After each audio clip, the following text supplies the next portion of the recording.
When will a narcissist meet their karma? This is what you didn't know all along. Okay, everyone. Today we have an interesting topic, so listen up. When does karma finally catch up to narcissists? When do they suffer the repercussions of their evil deeds? I know we're all perplexed by the idea of these self-absorbed beings being held accountable for the damage they've inflicted on others. The longing for justice becomes so consuming that you find yourself completely fixated on it. You yearn for them to receive their comeuppance, to be held liable for the agony and destruction they've caused. Whether it was sexual harassment, emotional manipulation, mental torture, dishonesty, infidelity, or countless betrayals, you're left picking up the fragmented pieces of your shattered existence while they roam free without a care in the world. You're frozen in a moment of attempting to repair this bond that was once so strong, yet they are out there doing whatever the heck they want with no remorse.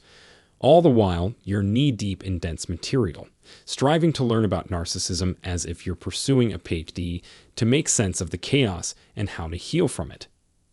It's natural to ponder whether justice will be served because they hurt you. Narcissists leave behind a trail of despair and smashed hearts in their wake.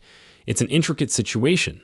You may legitimately recognize that you should despise this person and that they should suffer consequences. Yet you still get the urge to interact with them. Listen, guys, this is insane, and you feel like a crazy person, like you're suffering from Stockholm Syndrome. You've fallen head over heels for your oppressor, your tormentor. It creates this traumatic connection that leaves you powerless, so much that you're thinking, I must make this happen. I need to see them again. I need to ensure they get their comeuppance. Now, let's get this straight. This is legitimate. 100% legitimate.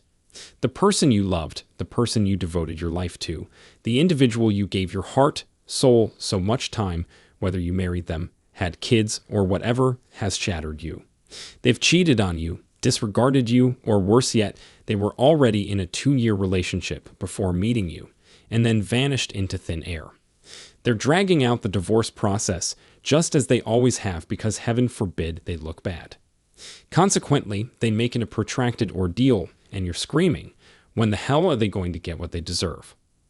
That wretched piece of the puzzle is that despite everything that happened, you're left to pick up the broken shards. You're the one trying to figure out how to get rid of the remaining connections, how to make ends meet, doing everything you can to care for the kids and keep your job. And you still can't help but wonder, how is this even remotely just? After investing so much of yourself, now it's all being pulled away. You've endured being a single parent throughout the entire relationship, and now it's only official. It's infuriating, it's frustrating, it's upsetting, and it's all reasonable. Consequently, as I said earlier, you're resembling a college graduate, trying to study narcissism to learn what the heck just happened. You're seeking counseling and participating in community support, while the other person does whatever the hell they please. It's completely unfair. When is his reckoning time coming? When will they pay for their crimes? Now, hold up a second. I've got an essential matter to address before plunging in, a question. This is a big deal, a question that I desperately want you to absorb because oftentimes it's dismissed and ignored. Take a pause, sit back, and really dig into this one. It's the usual inquiry that revolves around the theme of when will those cruel narcissists get what they deserve? When will they pay? But here's a different question for you. When will you finally heal? Here's what's up.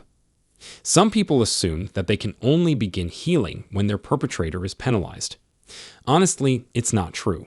That notion is a lie that society, social media, newspapers, and TV shows perpetuate to give the impression that once that person pays, magically, this weight is lifted off your shoulders. Now, take note of this. Over the years, as I've worked with people trying to help them navigate the aftermath of narcissistic abuse, every person who stuck around to witness the karma coming to the narcissist never experienced any improvement. It can soothe them for so much time, and quite frankly, it takes a long time for the narcissist to get their due justice. The survivor ruminates and pines over it, to the point where once it actually happens, it hardly makes a dent. By then, all their energy and effort were spent on thinking and waiting. They get to a point where they're like, seriously, I thought this was going to be epic. I thought it would make me feel more relieved. Listen up, guys. It's time I spill the tea. The brutal truth that you're likely to tune out of is that you could wait for that person to pay for an eternity, and yet you'll remain a victim. You may switch me off. You may close this video because you don't want to hear the bitter facts. But hold on a second. Hear me out. Waiting forever for another person to receive their karma will not only inhibit your healing, but also keep you locked in a perpetual victim mindset. Let's face it. That person controlled you emotionally and physically for an extended period of time. They manipulated and regulated your responses, restricted your movements, and isolated you. So, when you're stuck wondering, when are they ever going to pay? You're still being controlled by them. You may say otherwise, but you're still preoccupied with them. You're still trapped in the agony. You're still actively seeking pain, and you'll continue to wait instead of breaking free and gaining resilience. Here's the thing. It's the part people often shy away from discussing, which is exactly why I'm tackling it head-on. Irrespective of how much that person may have hurt you, be it cheating, lying, you could end up spending so much time focused solely on them. Trust me, I know, I've seen countless people go through it. But guess what? This method won't aid in your recovery. It doesn't mean you disregard them or the situation at hand. It's quite the opposite, actually. It's about prioritizing your healing by freeing yourself from your toxic emotional ties with them, even if you're already freed physically and mentally. It may seem tough to let go, and it may take time. But here's what's crucial. Choose to prioritize yourself over that toxic individual's hurt. So when you're posing the question, when will those cruel narcissists suffer for their iniquities? I'll pose this counter question to you. When will you get your much-needed healing? The more you focus solely on their situation, the less time and energy you'll have to focus on your own recovery. So, if you find yourself stuck on the idea that you can't heal unless that person gets what they deserve, have you ever contemplated that maybe you don't actually want healing? Hear me out. It doesn't signify that you're incapable of healing. It means that you're more invested in something else over prioritizing your healing. You're busy obsessing over being right or seeking vindication instead of focusing on what you genuinely want, healing. To attain genuine healing, you need to free yourself from what has emotional control over you. We often refer to it as a trauma bond that keeps you entangled with that person, making you feel trapped. Even when you physically cut them off, you're still emotionally imprisoned, yearning for them to pay. This cycle persists, and it feels unjust. But you must comprehend that by doing so, you're still letting a toxic person control your life. It deprives you of the opportunity to heal and mature into a thriving, developing, happy, healthy, and whole individual. When you're fixated on being right or seeking vindication or focusing solely on when they'll get their comeuppance instead of prioritizing your own healing, it indicates that you're not ready to heal. You don't genuinely covet it. You'd instead be concerned with life being seen as unfair. Now you understand, right? Because I'm going to let out something that could ruffle some feathers. Brace yourselves, because for those who genuinely aspire to heal and are prepared to do what it takes to progress forward and recover, this may sting a little. However, don't fret, because it only concerns those who don't want to invest in their healing.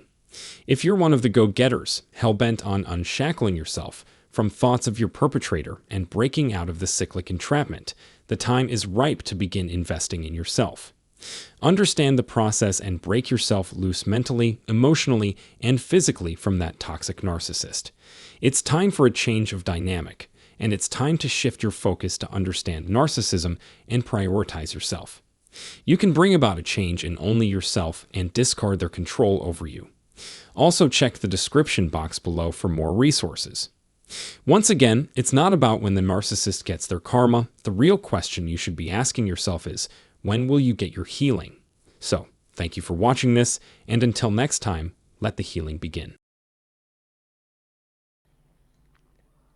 So, everyone, narcissism is a personality disorder characterized by an extreme sense of self-importance, a lack of empathy, and a grandiose sense of entitlement. People who exhibit narcissistic traits often crave attention, status, and power even at the expense of others. Given their manipulative nature and selfish behavior, witnessing narcissists receive their due or karma can be a satisfying experience, right? But the question remains, should you witness narcissists receive their karma? Firstly, it's important to understand the concept of karma. Karma is a spiritual belief that one's actions have consequences and can affect their future experiences. In simple terms, it's the idea that what goes around comes around. Good actions lead to positive consequences, while bad deeds can lead to negative outcomes. While the exact nature of karma is disputed across different practices and traditions, it often emphasizes the importance of acting with kindness and compassion towards others. Now, with this understanding of karma, it's tempting to believe that witnessing a narcissist face negative consequences is justified. However, it's important to consider the implications of this mentality. While it may appear satisfying to watch a narcissist get what they deserve, this mindset can reinforce a vengeful and hostile attitude towards others. The focus shifts from acting with kindness and compassion to desiring the suffering of others, which is an attitude that can breed negativity and doesn't lead to healing. Moreover,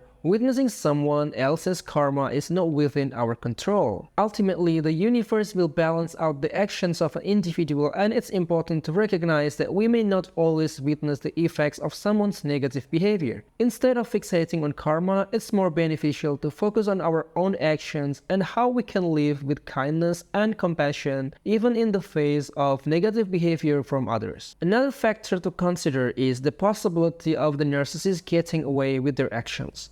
Narcissists are manipulative and skilled at avoiding consequences, whether through lying, gaslighting, or projecting blame onto others. Moreover, cultural and societal systems can often protect those in positions of power, making it more difficult to see them receive karma in a traditional sense. In these situations, it's important to remember that people can still experience consequences in different ways, such as losing respect from peers or feeling isolated, even if it may not be as visible to the public eye. So, in conclusion, while it's normal to want to see justice served, becoming preoccupied with the concept of karma is not necessarily the best course of action. Focusing on our own actions and living with empathy and kindness can lead to a more fulfilling and harmonious life. Moreover, the universe will eventually balance out an individual's actions regardless of whether or not we witness it. Instead of perpetuating negativity and vengefulness, choosing to forgive and move on is a more beneficial attitude that can lead to healing and growth. So guys, I think this is everything I can say in today's video. I hope you find this video informative. Please don't hesitate to write your thoughts and opinions in the comment section below. Please subscribe to this channel if this is your first time here. And until next time, have a nice day everyone.